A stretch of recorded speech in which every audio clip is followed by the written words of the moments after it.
పరిశుద్ధ గ్రంథము నుండి అపోస్తులైన పౌలు తీతుకు రాసినటువంటి పత్రిక 3వ అధ్యాయము 7వ వచనాన్ని చదువుకుందాం. పరిశుద్ధ గ్రంథము నుండి అపోస్తులైన పౌలు తీతుకు రాసినటువంటి పత్రిక 3వ అధ్యాయము 7వ వచనాన్ని చదువుకుందాం. మనమాయన కృప వలన నీతిమంతులమని తీర్చబడి నిత్య జీవమును గూర్చిన నిరీక్షణను బట్టి దానికి వారసులమగుటకై ఆ పరిశుద్ధాత్మను మన రక్షకుడైన యేసుక్రీస్తు ద్వారా ఆయన మన మీద సమృద్ధిగా కుమ్మరించెను. దయతందరూ తల వంచండి, ప్రార్థించుకుందాం. ప్రేమ నమ్మకము కలిగినటువంటి మా ప్రియ పరలోకపు తండ్రి, మీ పరిశుద్ధమైన పవిత్రమైన నామాన్ని బట్టి మీకు వందనాలు స్తోత్రాలు సమర్పించుకొనుచున్నాం. గడిచిన పునరుద్ధాన దినము నుండి ఈ పునరుద్ధాన దినము వరకు మమ్మల్ని అందరినీ మీ సజీవమైన రెక్కల సన్నిధిలో కాచి దాచి భద్రపరిచి మీ పవిత్రమైనటువంటి మందిర ప్రవేశ భాగ్యాన్ని మా జీవితాలలో మీరు అనుగ్రహించిన మీ కృపను బట్టి సన్నుతిస్తూ ఉన్నాం. ఇంతవరకు పాటల యందును ఆరాధన క్రమం అంతటి యందును మీరుండి మీ నామానికి మహిమ తెచ్చుకున్న మా గొప్ప దేవా, ఈ సమయములో నీ దీనదాసునైనటువంటి నేను మీ వాక్యమును చేతపుచ్చుకుని దానిని ప్రకటించాలని యోచిస్తూ ఉండగా మీ యొక్క సహాయమును మాకు విస్తరింపజేసి మేలైనటువంటి విషయాలను మాకు బయలుపరిచి మీ వాక్యము ద్వారా మేము పొందుకోదగిన ప్రతి ఆశీర్వాదాన్ని మీరు మాకిచ్చి మమ్మల్ని బలపరచుమని ఈ ప్రార్థన మా ప్రభువారైనటువంటి యేసుక్రీస్తు వారి ఉన్నతమైన శ్రేష్టమైన నామమున అడిగి స్తుతించి బ్రతిమలాడి వేడుకొనుచున్నాము మా పరమ తండ్రి, ఆమేన్. గడిచిన కొన్ని వారాల నుండి సోలా అనేటువంటి ధారావాహిక మీద మనము దేవుని యొక్క వాక్యాన్ని ధ్యానించుకొనుచూ వస్తూ ఉన్నాం. ఈ యొక్క ధారావాహికలో ఉన్నటువంటి 5 విషయాలలో ఇప్పటికే 2 విషయాలను మనము నేర్చుకున్నాం. మొదటిది సోలా స్క్రిప్చురా, లేఖనము మాత్రమే అనే విషయాన్ని ఇంత మునుపే మనము నేర్చుకున్నాం. సోలా ఫిడే, విశ్వాసము మాత్రమే అనేటువంటి విషయాన్ని కూడా మనము నేర్చుకున్నాం. ఈ రోజున మనము సోలా గ్రేషియా, కృప ద్వారా మాత్రమే అనేటువంటి ఈ యొక్క 3వ వర్తమానాన్ని మనము ఈ దినాన్ని ఆలకించబోతూ ఉన్నాం. ఇది కాక ఇంకా 2 వర్తమానాలు ఉన్నాయి. సోలా క్రిస్టోస్, క్రీస్తు మాత్రమే, సోలా డే గ్లోరియా, దేవునికి మాత్రమే మహిమ అనేటువంటి ఈ యొక్క 5 విషయాలను మనము ధ్యానం చేసుకోవటం ప్రారంభించి కొనసాగిస్తూ ఉన్నాం.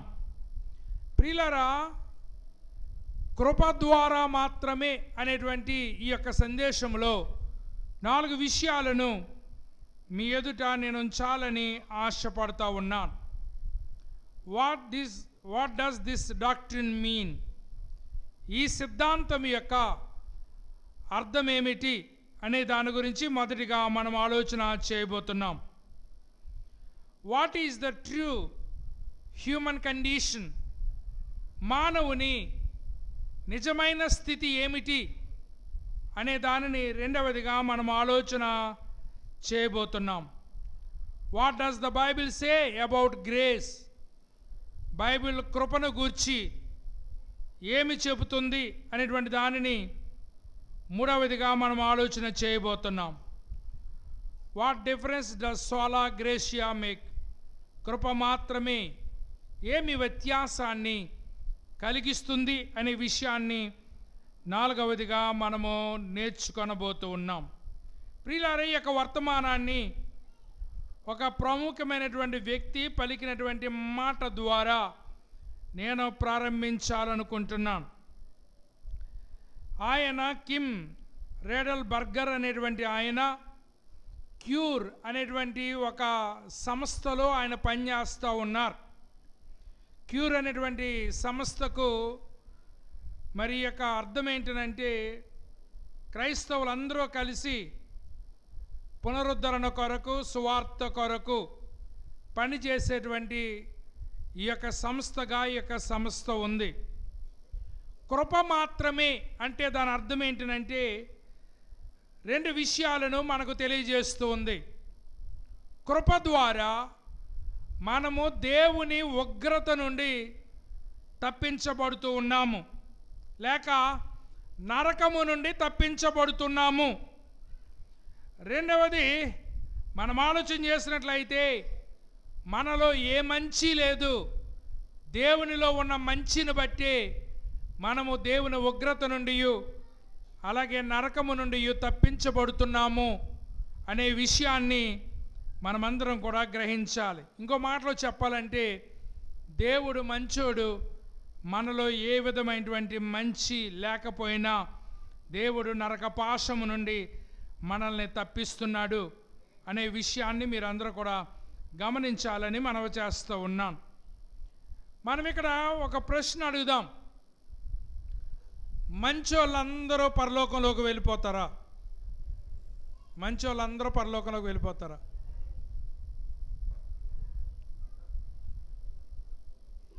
క్రైస్తవుల మధ్య ఒక సర్వే చేశారు. ఆ సర్వేలో 84% క్రైస్తవులు వాళ్ళు ఏమనుకుంటున్నారంటే మంచోళ్ళందరూ పరలోకంలోకి వెళ్ళిపోతారు అని అనుకుంటున్నారట.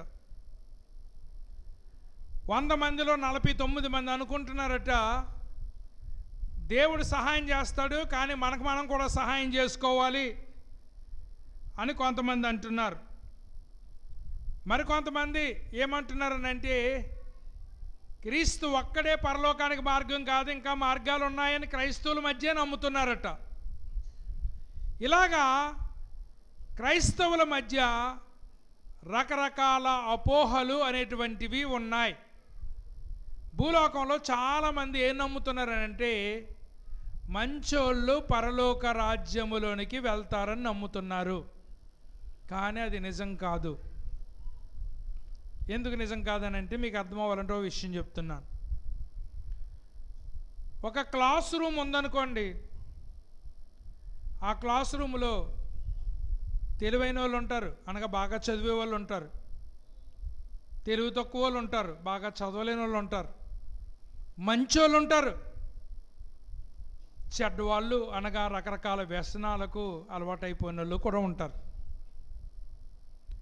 పరీక్షలు రాసిన తర్వాత ఎవరు పాస్ అవుతారు? సాధారణంగా ఎవరు పాస్ అవ్వాలి? స్లిప్పులు, సూస్ కాపీలు, మాల్ ప్రాక్టీసులు లేకపోతే ఎవరు పాస్ అవ్వాలి చెప్పండి? ఎవరు పాస్ అవ్వాలి? బాగా చదివిన వాళ్ళు పాస్ అవ్వాలి. ఒకవేళ బాగా చదివిన వాళ్ళు ఎవరైనా ఫెయిల్ అయిపోయారు అనుకోండి, మనం అందరం అయ్యో పాపం చాలా బాగా చదువుతాడు, ఎందుకు ఫెయిల్ అయిపోయాడు అని బాధపడతాం. మీకు అందరికి అర్థమవుతుందా? అదే మంచోడు ఫెయిల్ అయిపోయాడు అనుకోండి, అయ్యో చాలా మంచోడు ఎందుకు ఫెయిల్ అయిపోయాడో అని అంటామా? అనం. మనిషి మంచోడే కానీ చదువులో పూరు. అర్థమైందండి? చదువులో పూర్ అని చేత మనిషి మంచోడే కానీ మంచి మనిషి ఎందుకు ఫెయిల్ అయిపోయాడని మనం అనం. ఎందుకనంటే పరీక్షకు కావలసింది మంచి చెడ్డ కాదు. పరీక్షకు కావలసింది ఒక వ్యక్తి బాగా చదివి రాశాడా లేదనేటువంటిది కావాలి. పరలోకం కూడా అంతే. ప్రియులారా, ఇక్కడ మీరు గమనించండి, పరలోకములోనికి ఎవరన్నా వెళ్ళాలనంటే ఎవరు వెళ్తారనంటే నీతిమంతులే వెళ్తారు. నీతిమంతులే వెళ్ళాలి. అది దేవుడు రూలు. నీతిమంతులు కాకుండా మంచోళ్ళు ఉంటారు కొంతమంది. మంచోళ్ళు పరలోకంలోకి వెళ్ళరు. మీకెందుకంటే పరలోకానికి కావలసింది మంచోళ్ళు కాదు, పరలోకానికి కావలసింది నీతిమంతులు. వాక్యం ఏం చెప్తుందో చూద్దాం. రోమీయులకు రాసిన పత్రిక 3వ అధ్యాయము 10 నుండి 12 వచనాల్లో ఈ విధంగా రాయబడి ఉంది. ఇందును గూర్చి వ్రాయబడినది ఏమనగా, నీతిమంతుడు లేడు, ఒక్కడునూ లేడు, గ్రహించువాడెవడూనూ లేడు, దేవునిని వెదకువాడు ఎవడూ లేడు, అందరూ త్రోవ తప్పి ఏకముగా పనికి మారిన వారైరి, మేలు చేయువాడు లేడు, ఒకడునూ లేడు. ఈ వాక్యం చదివితే మీకు ఏమర్థమవుతుంది? దేవుడు రూల్ పెట్టాడు. ఏమని రూల్ పెట్టాడు? నీతిమంతులు మాత్రమే పరలోకంలోకి రావాలి అని రూల్ పెట్టాడు. బైబిల్ ఏం చెప్తుంది? నీతిమంతుడు ఒక్కడు లేడట. ఎవడు నీతిమంతుడు కాదంట. ఎవడు నీతిమంతుడు కానప్పుడు దేవుడు పెట్టిన ఈ కండిషన్ మనం చూసినట్లయితే పరలోకంలో దేవుడు తప్ప ఇంకెవరో కూడా ఉండరు. దేవుడు తప్ప ఇంకెవరో ఉండటానికి అవకాశం లేదు. ఎందుకంటే భూలోకంలో చాలామంది మంచోళ్ళు ఉన్నారు. దేవుడికి ఇవ్వటంలో మంచోళ్ళు, దానం చేయటంలో మంచోళ్ళు, అన్నదానం, వస్త్రదానం, నేత్రదానం, అవయవదానం, బోలెని రకాల దానాలు చేసేటువంటి వాళ్ళు ఈ భూలోకంలో ఉన్నారు. పక్కోడికి పిల్లికి భిక్షం పెట్టకపోయినా దేవుడికి కానుక ఇచ్చినట్లయితే పరలోకంలోకి వెళ్ళిపోతాం అనుకునే వాళ్ళు చాలామంది ఉన్నారు. ఇక్కడ సంద పెట్టి చూసారా? ఒక నెల అంతా వేసినా కానీ సండ పెట్టి నిండదు. మన చర్చిలో 10 రూపాయల కాయలు వేసేసి గుట్టల కింద వేసేసినా ఒక నెల అయినా నిండదు. తిరుపతి వెంకటేశ్వర స్వామి ఉండిని మీరు ఎప్పుడన్నా చూస్తే ధాన్యం మూట వేసేయచ్చు అనమాట. ఉండిలోంచి అంత పెద్ద కానం ఉంటుంది. ధాన్యం మూట వేసేయచ్చు అందులోంచి. దాంట్లోంచి వేస్తే ఎక్కడికి వెళ్తుంది అనుకుంటున్నారు? మన చర్చిలో సగం ఒక గది ఉంటుంది అన్నమాట. ఇలా తోత్తండగానే ఆ గదిలో పోతాయి. డబ్బు అయినా, బంగారం బిస్కెట్లు అయినా, నిలువు దోపిడీ అయినా, ఏదైనా కానీ అందులోకి వెళ్ళిపోద్ది అన్నమాట. ఈ కన్నంలోంచి సేటి తీద్దామంటే ఎవడో దొరకదు. అలా లాక్కిపోయే వాళ్ళు కూడా వస్తారు అక్కడికి. ఎందుకంటే అది ఎక్కడికో ఆఘాతంలోకి వెళ్ళిపోయినట్టు వెళ్ళిపోద్ది అన్నమాట. అప్పుడు దాన్ని లెక్కెట్టేటప్పుడు సీసీ కెమెరాలు వేసి కాసేపు కట్టేసేమో మంచి లాగేస్తారు. సీసీ కెమెరాలు ఆన్ చేసి అప్పుడు ఆ డబ్బులన్నీ లెక్కెట్టి ఇన్ని కోట్లు వచ్చినాయి, రోజుకి ఇన్ని కోట్లు వచ్చినాయి అని చెప్తూ ఉంటారు. డాక్టరు పేషెంట్కి వేసినటువంటి బిల్లులో ₹1 తగ్గించడు. ఇంకో విచిత్రం ఏంటి తెలుసా? మనిషి చచ్చిపోయిన తర్వాత కూడా బిల్లు కట్టేసి శవాన్ని తీసుకెళ్ళమంటారు. హాస్పిటల్లో కానీ చచ్చిపోడు కదా, ఫ్రీగా తీసిపోమనరు. ఇంకో మాకు ఇంత బిల్లు అయింది, ఇంత వైద్యం చేసాం, ఇన్ని మెడిసిన్ ఎక్కించాం, ఆ బిల్లు కట్టి వెళ్ళమంటారు. ఇలాంటి డాక్టర్లు పేషెంట్కి ₹1 సాయం చేయరు, చచ్చిపోయినటువంటి పేషెంట్కి కూడా ₹1 సర్దరు. వీళ్ళు తీసుకెళ్ళి కోట్లు తీసుకెళ్ళి పేరు ఊరు చెప్పకుండా ఏం చేస్తారు తెలుసా? ఉండిల్లో వేసేస్తారు. వీళ్ళు ఎందుకు వేసేస్తున్నారు అనుకుంటున్నారు? మనము దేవుడికి ఇస్తే పుణ్యం వస్తుంది, మనం మంచి పని చేస్తున్నాం, మన పరలోకంలోకి వెళ్ళిపోతాం అని ఏం చేస్తారంటే ఇంతమంది కడుపులు కొట్టేసి అక్కడ వేస్తున్నారు. అజ్ఞాత భక్తుడు. కొన్ని చర్చిల్లో అయితే 500 ఇచ్చారనుకోండి, పలానా ఇస్తేరమ్మ గారు 500 ఇచ్చారని చెప్పకపోతే ఆవిడ 5 మళ్ళీ వచ్చింది అలా. కానీ వీడు కొన్ని కోట్లు వేసేసాడు. బంగారం కేజీలు బిస్కెట్లు అట్టుకొచ్చి వేసేసాడు.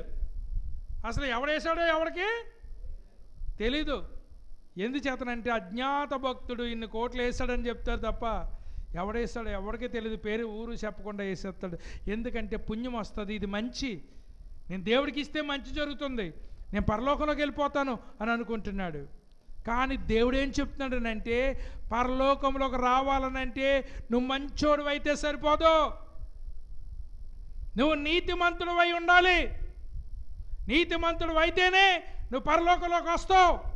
కానీ బైబిల్ గ్రంథం చెప్తూ ఉంది, నీతిమంతుడు ఒక్కడు గాక ఒక్కడు లేడు. అంటే మన ఎవరికి కూడా పరలోకంలోకి వెళ్ళటానికి ఎలిజిబిలిటీ చెప్పనమ్మా. తల్లి వందనం కావాలంటే దానికి ఎలిజిబిలిటీ ఉంది, పెన్షన్ కావాలంటే దానికి ఎలిజిబిలిటీ ఉంది, బోర్డ్ అండ్ రూల్స్. ఇన్ని రూల్స్ పాటింతేనే కానీ తల్లి వందనం రాదో, పెన్షన్ రాదో, ఇవి రావాల్సినటువంటి రాయితీలు ఏమీ రావు. ఏదో ఒక మెలియెడతారు నీకు రాకుండా చేయటానికి. దేవుడు అంటున్నాడు, నీతిమంతుడు ఒక్కడో లేడు భూమి మీద. నా ఆలోచన గ్రహించేవాడు ఒక్కడో కూడా లేడు. అసలు దేవుడు మన దగ్గర నుంచి ఏం కోరుకుంటున్నాడా అని యోచించేవాడు కూడా ఒక్కడో లేడు. అందరూ త్రోవ తప్పి, మనం నడవలసినటువంటి యేసయ్య మార్గాన్ని తప్పి మనం ఏం చేస్తున్నామో తెలుసా? మన వంకర మార్గములో వెళ్ళిపోతున్నాం. మన బ్రతుకు ఎలాగుందనంటే పీత తినంగలదో, వంకరగా పాన్ తినగలుగుతుందా? మనము త్రోవ తప్పి వంకర మార్గము గుండా వెళ్ళుచు మనం ఏమనుకుంటున్నామంటే కొన్ని మంచి పనులు చేసేస్తే ఆ మంచి పనులు పరలోకంలో తీసుకెళ్ళిపోతాయి అని అనుకుంటున్నారు. దేవుడి దయ వల్ల ఈ పెన్షన్లు ఇచ్చిన తర్వాత అడుక్కునే వాళ్ళు చాలా మట్టుకు తగ్గిపోయారు. రావులపాలెంలో అడుక్కునే వాళ్ళకి ఒక రోజు ఉందండి, అది శనివారం. శనివారం వచ్చేసరికి మనం బియ్యం ఓ దాంట్లో వేసుకుని రెడీగా పెట్టుకోవాలన్నమాట వేయటానికి. గ్రూపుల కింద వచ్చేవారు. గ్రూపుల కింద వచ్చి గ్రూపులో ఒకరికి వేసి వెళ్ళిపోమంటే వెళ్ళిపోవడం, గ్రూప్ అంతా వేయాలి. అన్ని బియ్యము అక్కడ పెట్టుకుని వేయవలసి వచ్చేది. ఈ పెన్షన్ల ప్రభావమో ఏంటో కానీ ఇప్పుడు శనివారం తీసేశారు. అంచేత ఎవరు అడుక్కునే వాళ్ళు రావట్లేదు. అదో మంచి పని జరిగింది ఈ పెన్షన్లు ఇవ్వటం వల్ల. కానీ ఇంకా కొన్ని ఊర్లో, రాజమండ్రి లాంటి ఊర్లో కొంత ట్రాఫిక్ ఆగిందంటే చాలు అక్కడికి వచ్చి అడుక్కుంటున్నారు. కొద్ది వాళ్ళు అడుక్కుంటున్నారు, మామూలు వాళ్ళు అడుక్కుంటున్నారు. అసలు వాళ్ళు కొద్ది వాళ్ళు కాదో ఎవరికి తెలదు. మొత్తం మీద అడుక్కోవటం ప్యాషన్ కింద అయిపోయింది. ఇలాగ అయిపోయింది పరిస్థితి. మనం ఏమనుకుంటున్నామనంటే, మా పాస్టమ్ గారు ఒక కొద్ది ఆవిడకి డబ్బులు ఇచ్చిందండి. ఆఫ్ చేసింది కదండి, డబ్బులు ఇస్తే ఏకంగా పరసలో చేయట్టేసి, నేను అనుకున్నాను మొత్తం పరసలన్నీ తీసేసుకుంటుందేమో అనుకున్నాను. అప్పుడు ఏం చెప్తున్నానంటే, మళ్ళీ ఆవిడ దగ్గర ఉన్న శిల డబ్బులు ఇచ్చి దీవించి ఇస్తుందన్నమాట. అంటే వాళ్ళు దీవింతే మొత్తం దీవెన వచ్చేద్దంట అందరికీ. అంటే దీవించి మళ్ళీ ₹1 అందులో వేసిందన్నమాట. నేను అన్నాను, ఇంక నీ పరస పుల్లు.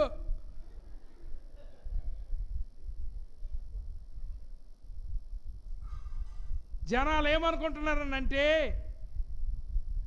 ఏదో ఒక మంచి పని చేసి పరలోకంలోకి వెళ్ళిపోదాం అనుకుంటున్నారు.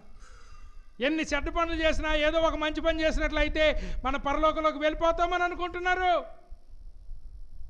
కానీ ఈ మంచి పనులన్నీ చూసి దేవుడు ఏమంటున్నాడు తెలుసా? మీరు చేసిన మంచి పనులన్నీ నా దృష్టికి మురికి గుడ్డల వలె ఉన్నవి. దేవుడికి ఎలా కనపడుతున్నాయంట మన మంచి పనులన్నీ? మురికి గుడ్డల వలె ఉన్నాయంట. పట్టుకున్నది పట్టు చీరే, కానీ నువ్వు పట్టుకున్న చేతులు మాత్రం మసి అంటుకున్న చేతులు. నువ్వు మసి అంటుకున్న చేతులతో పట్టు వస్త్రాలు పట్టుకుంటే ఏమవుతుంది? నీ మసి పట్టు వస్త్రానికి అంటుకుని పట్టు వస్త్రానికి ఉన్నటువంటి విలువ కూడా కోల్పోతుంది. మనం అదే చేస్తున్నాం. ఎందుకంటే అందరూ త్రోవ తప్పి తిరుగుతున్నారు, నీతిమంతుడు ఒక్కడు లేడు. కానీ నీతి లేకుండానే మనం దానము ధర్మము చేసేసినట్లయితే మనం పరలోకంలోకి వెళ్ళిపోతాం అనుకుంటున్నాం. నిజం చెప్తున్నాను, నమ్మండి. అనేక మంది మంచోళ్ళు నరకములో ఉండి ఏడుస్తారు ఆ రోజున. ఎందుచేతనో తెలుసా? వాళ్ళు దేవుణ్ణి వెదకలేదు, దేవుడికి ఏం కావాలో వాళ్ళు అడగలేదు, గ్రహించలేదు, త్రోవ తప్పి తిరిగారే తప్ప, దాన ధర్మాలు చేసేస్తే పరలోకంలోకి వెళ్ళిపోతాం అనుకున్నారే తప్ప, మేము నీతి సంపాదించుకుంటేనే కానీ పరలోకంలోనికి వెళ్ళమనేటువంటి సంగతిని వారు గ్రహించలేదు. పరలోకంలోకి చేరాలి అని అంటే కావలసింది మంచి కాదు, కావలసింది నీతి. నువ్వు నీతిమంతుడు కనుక, తర్వాత ప్రభువుని నమ్మేశావు, దేవుడు నీతి ఇచ్చాడు, నువ్వు నీతిమంతుడు కనుక మంచి పనులు చేస్తావు. అప్పుడు నీతి లేకుండా నువ్వెన్ని మంచి పనులు చేసినా దేవుని దృష్టిలో పరిగణించబడవు. నీతిని సంపాదించుకుని నువ్వేం చేసినా అది దేవుని దృష్టిలో పరిగణించబడుతుంది. నువ్వు అనుకుంటున్నావు, పేదోడికి అన్నం పెట్టేశాను, విధవరాలకు భోజనం పెట్టాను, చీరిచ్చాను, దుప్పటిచ్చాను అని నువ్వు అనుకుంటున్నావు. దేవుడు అంటున్నాడు, నువ్వు చేసే మంచి పనులన్నీ కూడా నువ్వు నీతి సంపాదించుకోకుండా చేసావు కాబట్టి అవన్నీ నా దృష్టిలో మురికి గుడ్డల వలె ఉన్నాయి. మేలు చేయనెరుగుది మేలు చేయకుండా పాపమని వాక్యం చెప్తుంది. మేలు చెయ్యి, మేలు చేసే ముందు నువ్వు నీతిని సంపాదించుకోమని చెప్తా ఉంది. దేవుని యొక్క వాక్యాన్ని వినుచున్నటువంటి ప్రియ బిడ్డలారా, మొట్టమొదటిగా ఈ కృప అనేటువంటి ఈ సిద్ధాంతం, దాని యొక్క అర్థం ఏమిటో మనం ఆలోచన చేయవలసినటువంటి వారమై ఉన్నాం. ఇక్కడ కృప అంటే అర్థం ఏంటనగా, ఏ యోగ్యత లేకపోయినా దేవుడు తన నీతిని మనకిచ్చి తన దగ్గరకు మనల్ని తీసుకుని వెళ్ళటమే దేవుని యొక్క కృప అయ్యున్నది. అర్థమైంది మీ అందరికీ? దేవుడు మంచోడు, నాలో ఏ మంచి లేదు అనేది మనం మొదటిగా నేర్చుకున్నాం. రెండవది, కృప అంటే ఏంటంటే నాలో ఏ యోగ్యత లేదు, కానీ యోగ్యత లేని నాకు నీతినిచ్చి ఆయన ఉండే దగ్గరికి తీసుకెళ్తున్నాడు. చూసారా? అదే కృప అనేటువంటి దానికి అర్థమై ఉంది. ఈ వారంలో మీరు ఫేస్బుక్ ఓపెన్ చేసినా, టీవీ పెట్టినా ఒకటే గోల. ఆ గోల ఏంటో తెలుసా? మన దేశంలో అందరికంటే ధనవంతుడు వాళ్ళ కొడుక్కి పెళ్లి చేశాడు. వాళ్ళ కొడుక్కి పెళ్లి చేశాడు. 5,000 కోట్ల రూపాయలు పెట్టి ఖర్చు పెట్టి పెళ్లి చేశాడు. 250 రకాల భోజనాలు. మరి ఎవడు తిన్నాడో నాకు అర్థమవుతలేదు, కానీ 250 వెరైటీలు అంట భోజనాల్లో, 80 వెరైటీలు టిఫిన్లు అంట. మరి 80 వెరైటీలు వాళ్ళకి ఎలా చేయాలని మనసు వచ్చిందో నాకు అర్థం అవ్వలేదు. అంత తిని ఓపిక ఎవడికుందో కూడా నాకు అర్థం అవ్వలేదు. ఎందుకనంటే అందరిలాగా పెడితే అతను ధనవంతుడు ఎందుకు అవుతాడు? అందరిలాగా పెట్టకూడదు. అయితే అతను కొంతమందిని పెళ్ళికి పిలిచాడండి. ఎవరిని పిలిచాడు? మాసం నుంచి ఒకడన్నా వెళ్ళాడా? ఎవరు మాట్లాడండి? మాసం నుంచి ఒకడన్నా వెళ్ళాడా? మాసంలో ఎందుకు కేకలేదు? అనగా ఆయన దృష్టిలో మాసర్లో యోగ్యుడు ఎవడో కనపడలేదన్నమాట. యోగ్యుడు ఎవడో లేడు ఇక్కడ.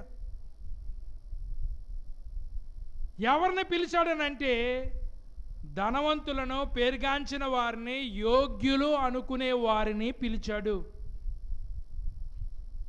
పేదోడికి తిండి లేదు అక్కడ, తిండి ఎక్కువైపోయినోడికి తిండి అక్కడ. మీకు అర్థమైందా? పేదోడికి భోజనం పెడితే ఆ రోజుకి దేవుడు భోజనం పెట్టినాడు. కానీ ఎలాంటి వాళ్ళకి ఎట్టాడు? 250 వెరైటీలు అన్నీ కలిగి ఆడికి ఎక్కువైపోయినోడికి ఎట్టాడు భోజనం. ఇది ఒక ఎత్తు. రెండో ఎత్తు ఏంటంటే వచ్చిన ప్రతి విఐపికినంట ₹1,00,00,000 వాచి బహుమతి కింద ఇచ్చారంట. వాళ్ళకి అర్థం కాదు. పెళ్లి కార్డు ఏమో 15 లక్షలు అంట. కార్డు ఇస్తే చాలు మనకి. పెళ్లి కార్డు 15 లక్షలు, పెళ్ళికి వెళ్తే 250 వెరైటీలు. పెళ్ళికి వెళ్ళిన విఐపికి ఏంటంట ₹1,00,00,000 వాచ్ ఇచ్చారు. అది ఇస్తే మనం ఆ వాచ్ అమ్మేసుకుని 2 అంతస్తులు బిల్డింగ్ కట్టేసుకుని, చుట్టూ కాంపౌండ్ కట్టేసుకుని ఇంట్లో బయటకు వెళ్ళకుండా బతికేద్దాం కదండి ఒక వాచ్కి కదా. కానీ ఎవరికి ఇచ్చాడు? ₹1,00,00,000 వాచి అంటే లెక్కలేనోడికి ఇచ్చాడు.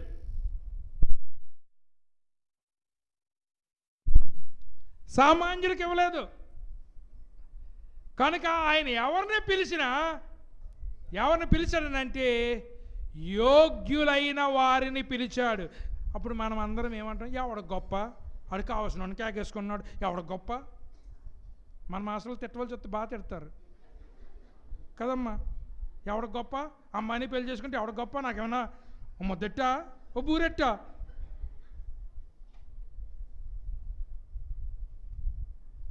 కానీ దేవుడు ఏం చేస్తాడో తెలుసా? యోగ్యులను పిలవలేదంట. అయోగ్యులను ఏర్పాటు చేసుకుని వాళ్ళకి నీతిచ్చి నా కృప ద్వారా నేను ఎక్కడున్నానో అక్కడికి నిన్ను తీసుకెళ్తున్నాను. గడిచిన సంవత్సరం మేము ఇవాళ ఇప్పుడు ఎక్కడ పెళ్లి చేశాడో ఆ జియో వరల్డ్ సెంటర్కి వెళ్ళాం గత సంవత్సరం. ఇప్పుడు ఆ షాపులన్నీ మూయించేసి ఆ జియో వరల్డ్ సెంటర్లో ఇప్పుడు పెళ్లి పెట్టించారన్నమాట. లాస్ట్ ఇయర్ మేము అక్కడికి వెళ్ళి చూసాం. అది ఒక సామ్రాజ్యం. అది షాప్ అయితే అందరికి వెళ్ళొచ్చు. ఇప్పుడు పెళ్లి చేస్తున్నారు కాబట్టి అక్కడికి సామాన్యుడు ఎవడు వెళ్ళటానికి లేదు. ఫుల్ సెక్యూరిటీ, విఐపీలు తప్ప మామూలు వాళ్ళు కార్లు ఆ వీధంటానే వెళ్ళనివ్వట్లేదు. అంత టైట్ సెక్యూరిటీ అక్కడ పెట్టారు. కానీ నా దేవుడు, కానీ వాళ్ళంతా విఐపీలైనా వాళ్ళు వెళ్తున్న రోడ్డు మాత్రం తారు రోడ్డే. మీకు అర్థమైందండి? వాళ్ళు వెళ్తున్న రోడ్డు మాత్రం తారు రోడ్డే. కానీ నా దేవుడు ఒక లోకంలోకి తీసుకెళ్తున్నాడు. అక్కడ స్తంభాలు ముత్యమంట. అసలు ఎంత ముత్యమైతేనే బోల్ రేటు, అక్కడ స్తంభమే ముత్యమంట. అక్కడ వీధులేమో బంగారం అంట. ఎవరన్నా ఇంట్లోకి వెళ్ళినప్పుడు అందులో గచ్చు చూసి అంత నీట్గా ఉంటే కాలు వేయటానికే మనం భయపడుతున్నామే. అక్కడ వీధులే బంగారం అట. అక్కడ ఉన్నటువంటి పిల్లర్సే ముత్యాలట. అక్కడికి వెళ్ళే అర్హత మనకు ఎవ్వరికి లేదంట. కానీ దేవుడు తన కృప ద్వారా నా నీతిని నీకు ఇస్తున్నాను, నేనుండే స్థలంలో నేను తీసుకెళ్తున్నాను అంటే నీకు మెల్లో వేసుకోవటానికే బంగారం లేదు. అలాంటిది నువ్వు ఎక్కడ నడుస్తున్నావు? ఇప్పుడు నోటితో చెప్తే పోద్దమ్మా. చెప్పండి ఒకసారి, ఎక్కడ నడుస్తున్నావు? ముగ్గుల మధ్య కాదు, బంగారము వీధుల్లో నడుస్తూ ఉన్నావు. ఈ రోజున బంగారం వీధుల్లో నడుస్తున్నావు అని అంటే ఆ యోగ్యత నీకు ఎవరు కలగజేశారు? నీ దేవుడు నీకు నీతిచ్చి అయోగ్యుడమైనటువంటి నీకు యోగ్యత కలగజేసి తను ఎక్కడున్నాడో అక్కడికి వెళ్ళనిచ్చేటువంటి స్థితిని కలగజేశాడే. అదే యోగ్యత లేనటువంటి మనిషికి దేవుడిచ్చేటువంటి ఘనత. అదే కృప. కృప మాత్రమే మనలను ఆయన దగ్గర ఉండేటట్లు చేస్తుంది. కృప లేకపోతే మనం ఎవరం కూడా ఆయన దగ్గర ఉండేటువంటి అర్హతలు కలిగి లేమో. అందుచేతన అపోస్తలుడైన పౌలు కొరింథీయులకు రాసిన పత్రికలో అంటాడు, జ్ఞానవంతులను వదిలేసంట జ్ఞానహీనులను ఏర్పాటు చేసుకున్నాడట దేవుడు. ధనవంతులను వదిలేసట పేదవారిని ఏర్పాటు చేసుకున్నాడట. ఎందుకో తెలుసా? అజ్ఞానులమైన మనలను దేవుడు ఏర్పాటు చేసుకుని జ్ఞానులను సిగ్గుపరచడానికి నిన్ను నన్ను ఏర్పాటు చేసుకున్నాడట. ధనవంతులను సిగ్గుపరచడానికి ధనహీనులమైన పేదవారమైనటువంటి మనలను ఆయన ఏర్పాటు చేసుకున్నాడట. ఈ లోకరీత్యా న్యాయంగా ఎవరు పరలోకంలో ఉండాలి? ధనవంతులు ఉండాలి, యోగ్యులు ఉండాలి. ధనవంతుడు ఏమో నరకంలో ఉన్నాడంట. పేదవాడైనటువంటి లాజరేమో అబ్రహాము రొమ్మున ఆనుకుని ఉన్నాడట. భూలోకంలో నీ స్థితి ఏంటి? పరలోకంలోకి వెళ్ళిన తర్వాత నీ స్థితి ఏంటి? భూలోకంలో కడుపు నిండా భోజనం చేయటానికి కూడా నీకు భోజనము లేదు. కానీ ఇప్పుడు అబ్రహాము పక్కనే నువ్వు ఉన్నావు అని అంటే నిన్ను అక్కడికి తీసుకెళ్ళింది ఏంటో తెలుసా? దేవుని కృప. గట్టిగా చెప్పండి అందరూ, దేవుని కృప. ఆ దేవుని కృప మనం ఎంతటి వారమైనప్పటికీ మనల్ని ఎక్కడికి చేరుస్తుంది అంటే దేవుడు ఎక్కడుంటాడో దేవుడు అంటున్నాడు, మీ కొరకు నేను స్థలములను సిద్ధపరచడానికి వెళ్తున్నాను. స్థలములు లేనట్లయితే మీతో చెప్పుండేవాడిని. స్థలములు సిద్ధపరిచిన తర్వాత మరలా మీ దగ్గరకు వచ్చి నేను ఎక్కడ ఉంటానో మిమ్మల్ని అక్కడికి తీసుకుని వెళ్తాను అని వాగ్దానం చేసిన దేవుడు నమ్మదగినటువంటి వాడు. మనందరినీ కూడా బంగారపు వీధుల్లో నడిపించడానికి తీసుకెళ్ళబోతున్నాడు. నమ్మిన వాళ్ళందరూ దేవుని స్తోత్రం చెప్పండి. ఒక పాపిగా నీవు నేను మనమందరము కూడా శిక్షకు పాత్రులము. ఆ శిక్ష నుండి తప్పించాడు, నరకం నుండి తప్పించాడు. దేవుడు తన యొక్క రక్షణను మనకిచ్చి ఏం చేస్తున్నాడంటే తన కృపను మనకు విస్తరింపజేసి ఉన్నాడు. అందుచేత మనము అన్ని విషయాలలోనూ ఎవరికి రుణపడి ఉన్నామనంటే దేవునికి రుణపడి ఉన్నాము. కృప విషయంలో మనం ఏం చేస్తున్నామంటే దేవునికి ఎంత దూరంగా పారిపోవాలో అంత దూరంగా పారిపోతున్నాం. కానీ దేవుడు మన వెనకాల పరిగెత్తుకొచ్చి పారిపోయి నరకంలో పడేటువంటి నిన్ను ఆయన చేయి పట్టుకుని ఆయన నీతినిచ్చి ఆ కృప ద్వారా మనం రక్షిస్తున్నాడు. చూశారు, అది అద్భుతమైనటువంటి దేవుని యొక్క వరము. కృప అనేటువంటిది ఆయన స్వభావంలో ఉంది. ఆయన కృప చూపించకుండా ఉండేటువంటి వాడు కాదు.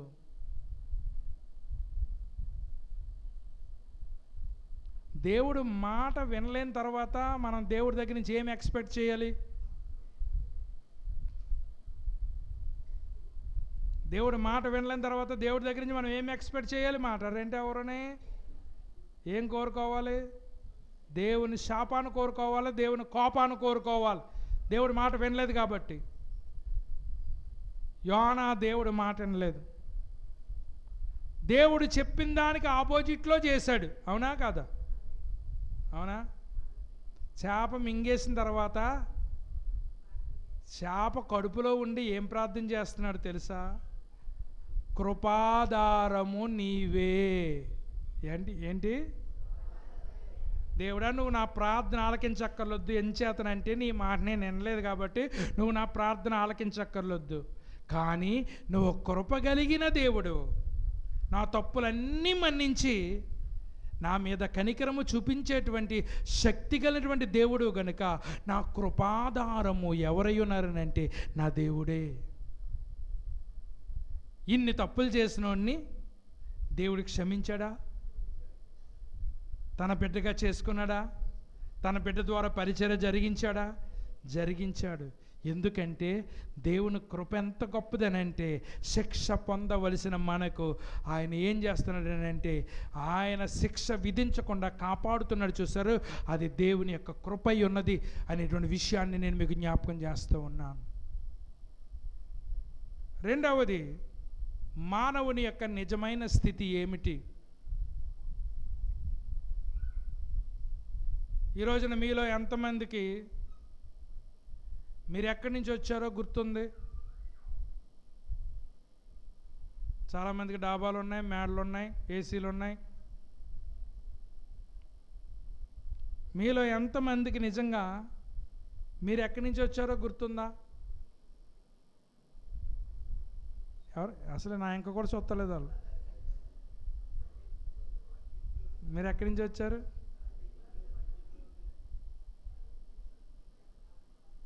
మా పాప అంటుంది, మన ఇంటికి పెళ్లి పనులు చేయడానికి వచ్చింది ఒక ఆవిడ అన్నది.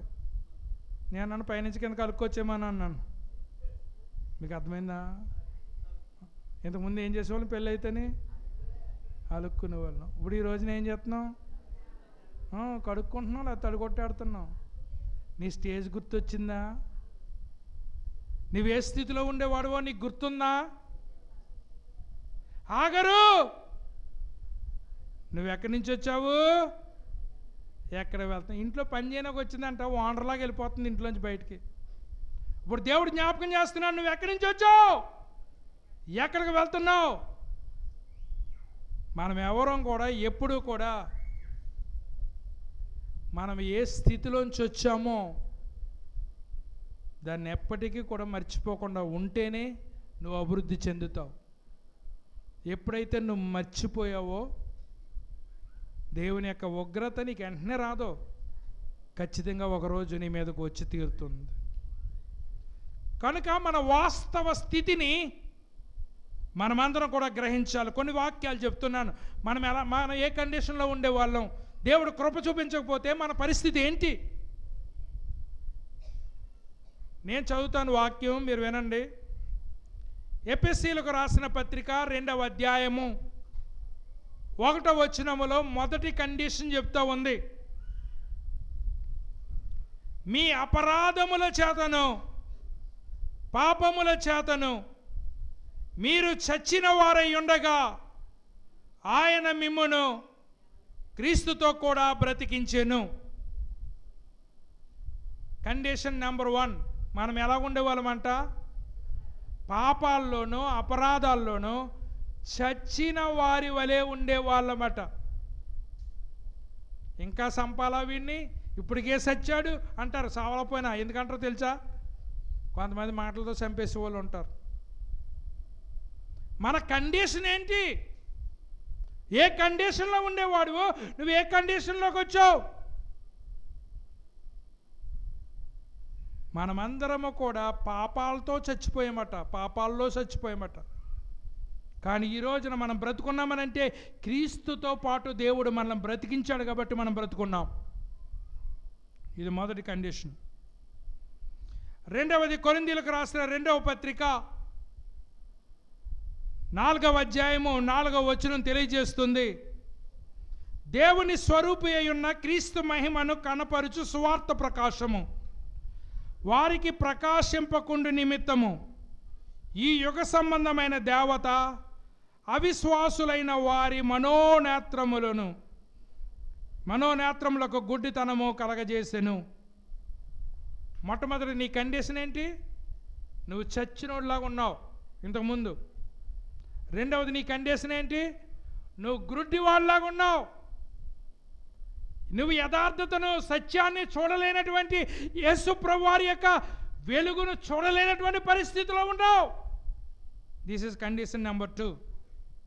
కండిషన్ నెంబర్ 3, కీర్తన గ్రంథము 51వ కీర్తన 5వ చరణం, నేను పాపములో పుట్టిన వాడును, పాపములోనే నా తల్లి నన్ను గర్భము ధరించెను. మూడవ కండిషన్ ఏంటనగా నువ్వు పాపివి. నీ రూపము పాపే, నీ యొక్క పుట్టుక కూడా పాపి పుట్టుకే అని దేవుని యొక్క వాక్యం చెప్తుంది. ఇది మూడవ కండిషన్.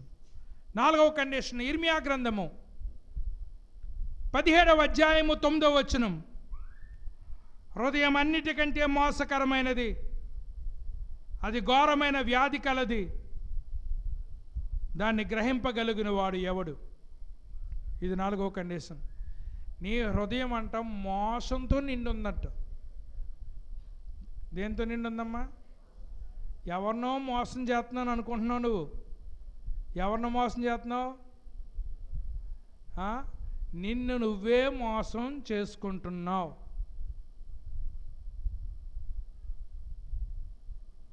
ఒక్కోసారి ఓ తలకాయ కంటే 2 తలకాయలు మంచి అంట. మనకు మనసులోకి ఏది నచ్చితే అది చేసేకూడదు. ఒక్కోసారి అడుగుతూ ఉండాలి ఎదుటోళ్ళని కూడా. ఎదుటోళ్ళని కూడా అడిగి నేను చేస్తుంది కరెక్టా కాదా అనేటువంటిది మనం చెక్ చేసుకుంటూ ఉండాలి. లేకపోతే మనం ఎవరినో మోసం చేస్తున్నాం అనుకుంటున్నాం. నువ్వెవరు ఏం చేస్తున్నావు తెలుసా? నిన్ను నువ్వే మోసం చేసుకుంటున్నావు. అమ్మాయ్యా, దేవుని కృపను బట్టి ప్రతి 2వ ఆదివారం భోజనాలు పెట్టుకుంటున్నాం. భోజనాలు పెట్టుకున్నప్పుడు మీరు భోజనం తినండి, సమృద్ధిగా తినండి, కాదంటలేదు. సమృద్ధిగా తిన్న తర్వాత 12 గంపలు మిగిలితే 12 మంది పట్టుకెళ్ళండి.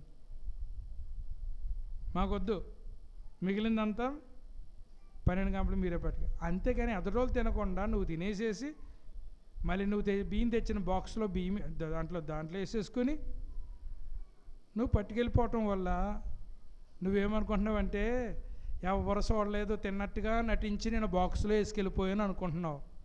ఎవరినో మోసం చేస్తున్నావు? చెప్పండి అమ్మా. రేపొద్దున పెళ్ళికైనా సరే మిగిలిపోతే మీరే పట్టుకెళ్తారు కానీ మాకు వద్దు. అంతేగాని ముందు సాయం పట్టేకండి. మా పాప ఫంక్షన్కి అలాగే అందరికీ డిష్లు పంచి పెడితే డిష్లు ఎందుకు ఉపయోగపడ్డాయి అనుకుంటున్నారు? డిష్లు అట్టుపోరు అన్నీ. అంచేత మనము మన దగ్గరకు వచ్చినటువంటి వారిని గౌరవించి పంపించాలి. తగ్గిపోతే అవమానం మాకు. ఒకవేళ ఎవరికైనా పెట్టలేకపోతే ఇంతమంది కేకేసి భోజనం పెట్టలేదని అవమానం ఎవరికే? విందు ప్రధానికే కదా. ఆ ప్రధానికి మాట వస్తే ఎవరికి మాట వచ్చినట్టు? మీకు మాట వచ్చినట్టు. మీరు ఎవరిని మోసం చేస్తున్నట్టు? అని చేత మిగిలిందనుకోండి శుభ్రంగా పంచేసుకోండి. నేనేమన్నా మేము మాంసం మిగిలితే మాంసం, సాంబార్ మిగిలితే ఏది మిగిలితే అది అట్టుకోండి, మాకు మాత్రం వద్దు. కానీ మిగలకుండా ఇంకా జనం తినకుండా పట్టుకెళ్ళావనుకోండి, నీ పాస్టర్ గారిని మోసం చేస్తున్నావు అనుకుంటున్నావేమో. నిన్ను నువ్వే మోసం చేయ. ఎందుకంటే ఏదైనా సరే అండి, హక్కుగా అట్టుకెళ్తాం వేరు, దొంగతనంగా పట్టుకెళ్తాం వేరు. అవునా కాదా ఏమ్మా? హక్కుగా అట్టుకెళ్తాం వేరు, దొడ్డిదారిని అట్టుకెళ్తాం వేరు.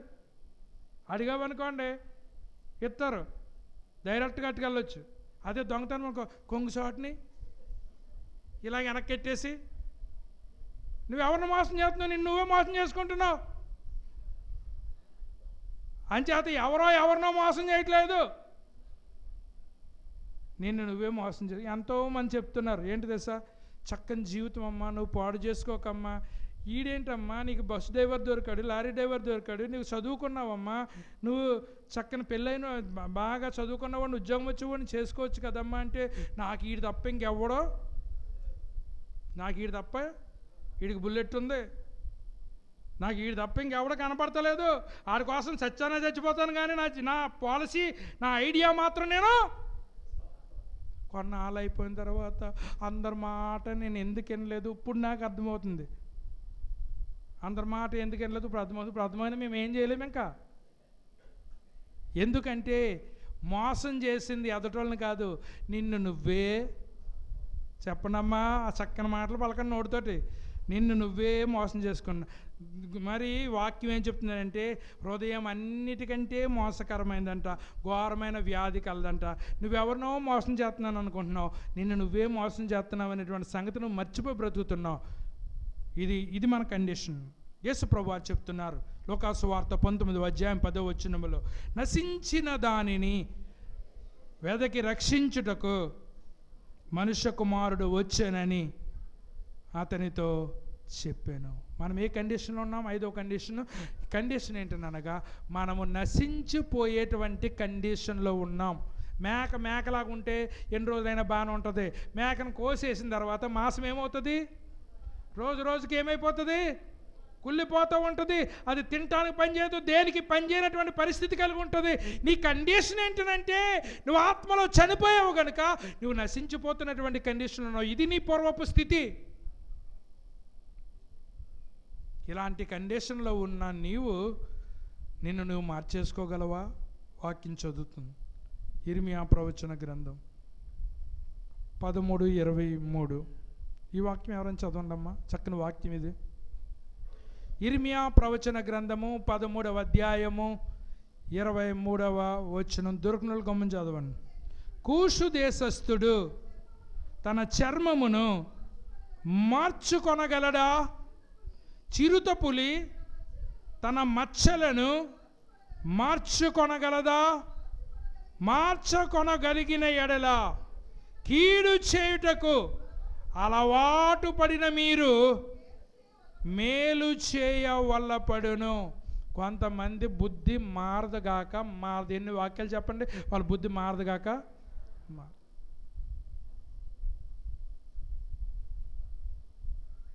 మీరు ఎప్పుడైనా తాబేలుని చూసారా?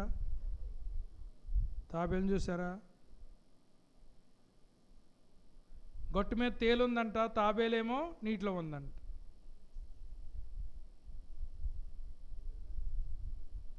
తేలు అంటుందంట, ఓసారి మీ ఇల్లు చూపించవా అని అడుగుతుందంట. ఎవరినే? తాబేలుని. మీ ఇల్లు చూపించవా అని అంటుందంట. నేను చూపిస్తాను కానీ నువ్వు మహా డేంజర్. ఎందుకంటే నన్ను కుట్టేస్తావు, మహా డేంజర్ అంటే. అప్పుడు తేలు అంటుందంట, దీంట్లో లాజిక్ ఏముంది? నిన్ను కుట్టాను అనుకో, నువ్వు గమ్మును మునిగిపోతావు, మునిగిపోయాను అనుకో, కుట్టినందుకు నువ్వు సత్తావు, మునిగినందుకు నేను సత్తాను, నిన్ను ఎందుకు కుడతాను అందంట. ఇప్పుడు తాబేలుకి ఏమొచ్చింది? ధైర్యము నమ్మకం వచ్చింది. నిజమే, సరే అయితే నా నడుము మీద ఎక్కు, నేను మా ఇల్లు చూపించడానికి తీసుకెళ్తాను అన్నదాన్ని. నడుము మీద ఇది కుడదామన్నా కుట్టించుకోదు అది కదా. తాబేలు నడుము ఎంత స్ట్రాంగ్ ఉంటుంది మీ అందరికీ తెలుసు కదా. నడుము మీద ఎక్కమన్నదట, నడుము మీద ఎక్కిందట. నడుము మీద ఎక్కిన తర్వాత మరి తాబేలు ఈదాలంటే తలకాయ బయటికి రావాలి కదా, అంచేత తలకాయ బయటికి పెట్టి ఈత్తుందంట. మధ్యలోకి వెళ్ళిన తర్వాత దీనికి దురదెక్కిపోతుందంట. దేనికి?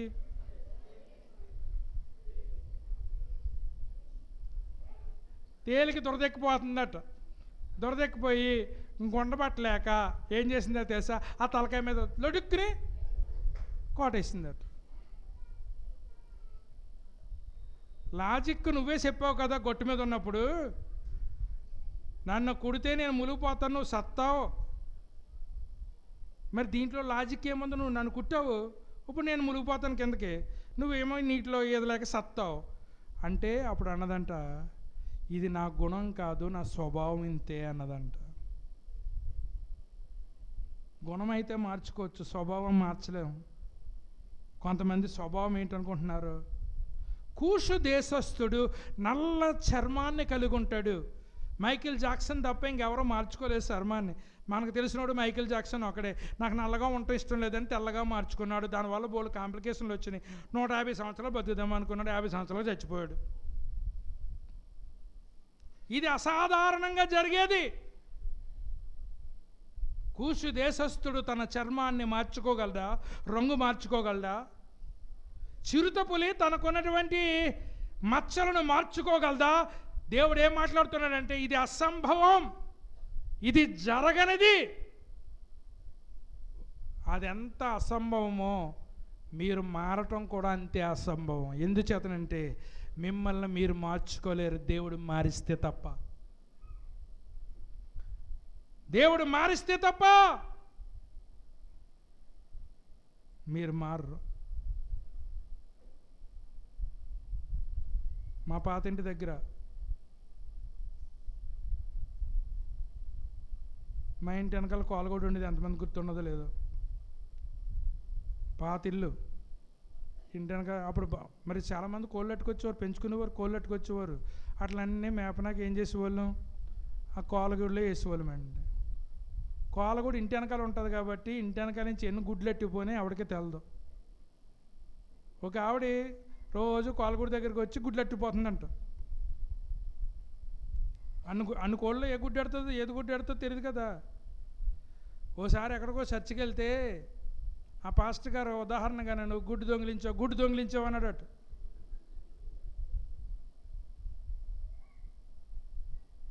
అప్పుడు ఆవిడ ఏం చేసింది తెలుసా? బుట్ట నిండా కోడిగుడ్లు అట్టుకుని వచ్చింది మా ఇంటికి. బుట్ట నిండా కోడిగుడ్డు. అప్పుడు ఎంత? ₹10 కోడిగుడ్డు పట్టుకొచ్చి రోజుకో గుడ్డు చెప్పిన అట్టిపోయినట్టు నాకు లెక్కగా గుర్తున్న మట్టికి నేను గుడ్లన్నీ కొనుక్కొచ్చేసి ఇచ్చానండి. దేవుని వాక్యం నన్ను తాకింది, నేను మారాను అని చెప్పారు. దేవుడు మారిస్తే తప్ప స్వభావం మారదు.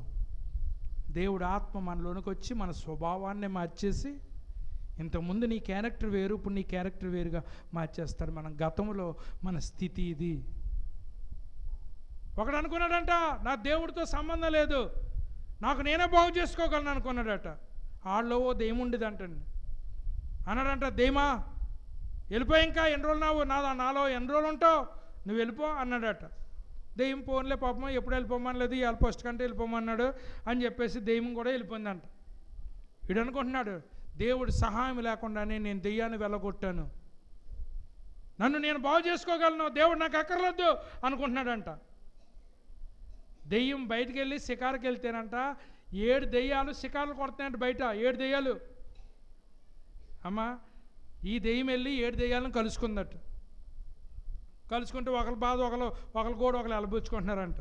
నువ్వు ఎక్కడి నుంచి వచ్చావు ఏంటి అని అంటే, నేను ప్రశాంతమైన ఇంట్లోంచి వచ్చాను, వాడి వల్ల నాకు ఏమి ఇబ్బంది లేదు, ఎప్పుడు బయటకు పొమ్మని లేదు, ఇయ్యాల పొమ్మన్నాడు, బయటకు వచ్చాను.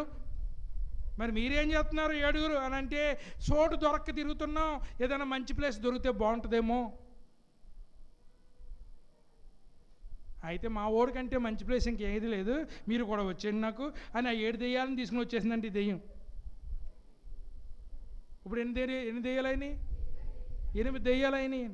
అప్పుడు దేవుడు అంటున్నాడు, దేవుడు సహాయం ఉంటే ఏం చేస్తాడంటే, ఆదాము అవ్వలు తినొద్దన్న పండుని తినేసిన తర్వాత కెరూబులను అడ్డం పెట్టేసి మీరు మళ్ళా లోనకి వెళ్తానికి లేదు, తినటానికి లేదు అని అడ్డం పెట్టేశాడా? అదే దేవుని సహాయం ఉంటే దేవుని ఆత్మ ద్వారా నీ తలుపులు ఏం చేస్తాడంటే భద్రపరిచి మూసేస్తాడు. దెయ్యం వెళ్ళాలన్నా చెప్పండి, దెయ్యం వెళ్ళాలన్నా వెళ్ళలేదు. ఇప్పుడు వీడికి ఏంటంటే ఈడే పంపించేసుకున్నాడు. ఇప్పుడు 8 దెయ్యాలు తయారవని. వీడి మొదటి స్థితి గొప్పదా, కడపటి స్థితి గొప్పదా? కడపటి స్థితి కంటే మొదటి స్థితే గొప్పది. ఎందుకంటే ఇప్పుడు 8 దెయ్యాలతో యాగాలు వీడు. ఆలోచించేమని మనం చేస్తూ ఉన్నాం. బైబిల్ కృపను గురించి ఏం చెప్తుంది? గ్రేస్ ఈజ్ ఫ్రీ, కృప ఉచితమే. అందరూ కూడా గమనించండి, కృప ఉచితమే, అది కొనుక్కుంటే వచ్చేది కాదు. ఎందుకంటే కృప అనేది దేవుని స్వభావంలోనే ఉంది. నీతి ఎలాగైతే ఆయన స్వభావంలో ఉందో, పరిశుద్ధత ఎలాగైతే ఆయన స్వభావంలో ఉందో, కృప కూడా ఆయన స్వభావంలోనే ఉంది. ఆయన కోపము నిమిషం మాత్రం ఉండును, ఆయన జాలి, ఆయన కృపా కనికరములు నిరంతరము ఉన్ను. కూసేపే కోపపడతాడు, జాలి మాత్రము ఎప్పుడూ చూపిస్తూ ఉంటాడు. ఎందుకంటే దేవుడు కృపగలిగినటువంటి దేవుడు. ఆయన జాలి చూపించాడు కనుకనే ఈరోజు వరకు మనం ఇలా సజీవంగా ఉన్నాం. ఆయన జాలి చూపించకపోతే మనం ఎప్పుడో గతించిపోయేటువంటి వాళ్ళము. కృప అనేటువంటిది కొనుక్కుంటే వచ్చేది ఏది కూడా కృప కాదు, ఉచితంగా వచ్చేది. గాలి రోజు మనకు అవసరం, దేవుడు దాన్ని ఊరికనే ఇచ్చాడు. సూర్యరశ్మి మనకు రోజు అవసరం, దేవుడు ఊరికనే ఇచ్చాడు. నీరు మనకు రోజు అవసరం, దాన్ని ఊరికనే ఇచ్చాడు. ఈ కృప కూడా మనకు రోజు అవసరం, దేవుడు దాన్ని ఊరికనే ఇచ్చాడు. కానీ వెళ్ళిచ్చి కొనుక్కుని ఫలమైతే మనలో ఎవరు కూడా సామర్థ్యము కలిగి ఉండలేము. ఆ ఉచిత కృప నీ దగ్గరికి వచ్చి నేనేమంటుందో తెలుసా? నిన్ను నా బిడ్డగా చేసుకుంటాను, నేను నీతిస్తాను, నా సన్నిధిలోనికి నేను చేర్చుకుంటాను అని చెప్తున్నప్పుడు మనమందరం కూడా ఆ ఉచిత కృపను అంగీకరించి దేవుని సన్నిధిలో నిత్యము కనపడటానికి ఆయత్తపడాలి. ఈ ఉచిత కృపను నువ్వు త్రోలనాడినట్లయితే, త్రోసివేసేసినట్లయితే, నీకు ఎప్పటికీ కూడా ఒకరోజు రాబోతుంది, కృపాద్వారం మూసివేయబడుతుంది. నువ్వు కృప కొరకు ఎన్ని ప్రాకులాడినా ఆ కృప నీకు లభించదు. గనుక జాగ్రత్త సుమా. 5వ మాట చెప్పి నేను ముగిస్తాను. కృప మాత్రమే వ్యత్యాసము కలిగిస్తుంది. 4 రకాలైనటువంటి వ్యత్యాసాలను మీ ముందుంచాలని నేను ఆశపడుతున్నాను. It destroys all human confidence. మానవునికి ఉన్నటువంటి స్వీయ నిశ్చయతను నాశనం చేసేసి దేవునిలో బలపడేటట్లు చేస్తుంది నిన్ను కృప. మీలో ఎంతమంది సింగర్లు ఉన్నారు? పాడమంటే ఎంతమంది పాడతారు? ముందుకొచ్చి పాడేవాళ్ళు తక్కువ. కానీ మీలో ఒక మంచి సింగర్ ఉన్నారో, ఆ సింగర్ ఎక్కడ బయటకు వస్తాడంటే బాత్రూంలో బయటకు వస్తాడు. బాత్రూంలో చక్కగా ఖాళీ ఉండటం ఎందుకని పాటలు పాడుతూ స్నానం చేస్తారు కొంతమంది. నీ స్వరం అద్భుతం, అమోఘం. కానీ చర్చిలో పాడమంటే ఏమంటే తెలుసా? వీళ్ళందరినీ చూసినప్పటికీ దడొచ్చేసి వచ్చే పాట కూడా వంకరగా వచ్చేసి, బాత్రూంలో బాగా పాడావు, వచ్చే పాట కూడా వంకరగా వచ్చేసి పాట తడబడిపోతుంటాం. అవునా కదా? అప్పుడు అమ్మా, నేను మీ ఇంటి పక్క నుంచి వెళ్తానంటే బాత్రూమ్ నుంచి పాట వినపడ్డదమ్మా, అది నీ గొంతు అనుకుంటున్నాను, నేను చాలా బాగా పాడావమ్మా అని నేను చెప్పాను అనుకోండి, నీకు కొంచెం ధైర్యం వస్తుందనా? అప్పుడు నాకులాగిన వాళ్ళు ఎవరైనా 2-3 వచ్చి, అయ్యి బాబు ఇంత మంచి స్వరం దేవుడు నీకు ఇచ్చాడా, ఇంత బాగా పాటాడతావా అంటే ఏమవుద్ది? ఇంకా కొంచెం కాన్ఫిడెన్స్ బిల్డప్ అవుతుంది. అప్పుడు ఒక రోజున ఏం చేస్తావు? కిరణ్ లాగా మైక్ పట్టుకుని ధైర్యంగా పాడగలుగుతావు. ఒకప్పుడు కిరణ్ మైక్ పట్టుకునేవాడు కాదు. ఈరోజు మైక్ పట్టుకుని నేను ఒకనన్నా పాడేయగలనే ధైర్యం వచ్చిందా? ఎందుకో తెలుసా?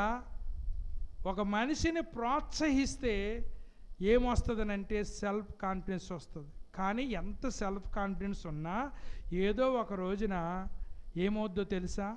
కాన్ఫిడెన్స్ పోయేటువంటి ఒక టైం వస్తుంటుంది. అంచేత దేవుడు కృప ఏం చేస్తుందో తెలుసా?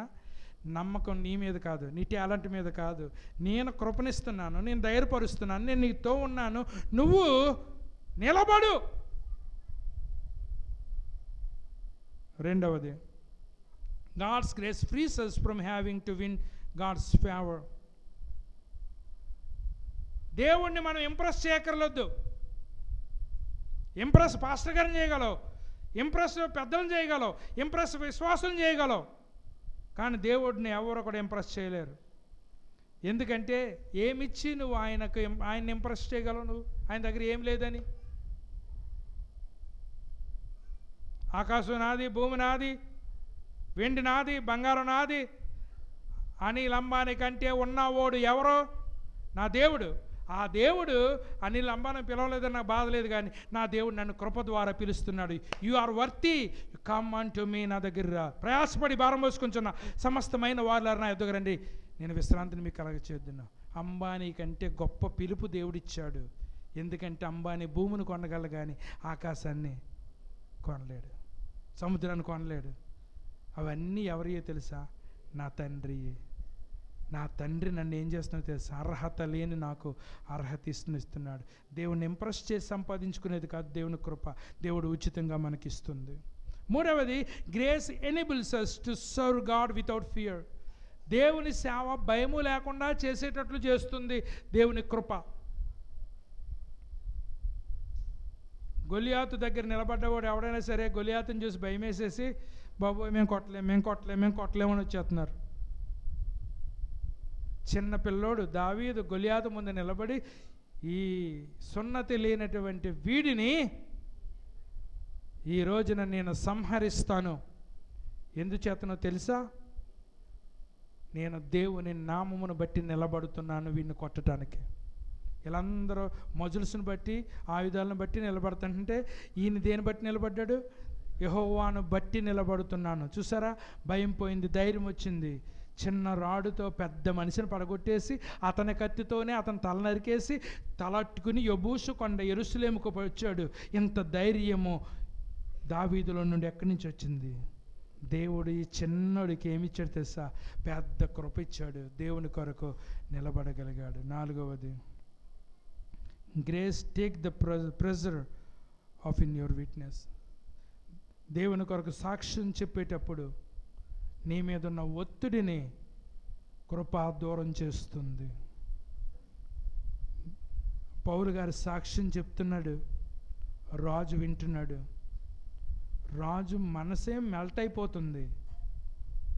చివరికి నిలదొక్కుని నేను ఎక్కడ మారిపోతాను అనుకుని ఆ రాజు అంటున్నాడు, అంత సులభముగా నన్ను క్రైస్తవునిగా చేయాలనుకుంటున్నావా అని అడిగాడు.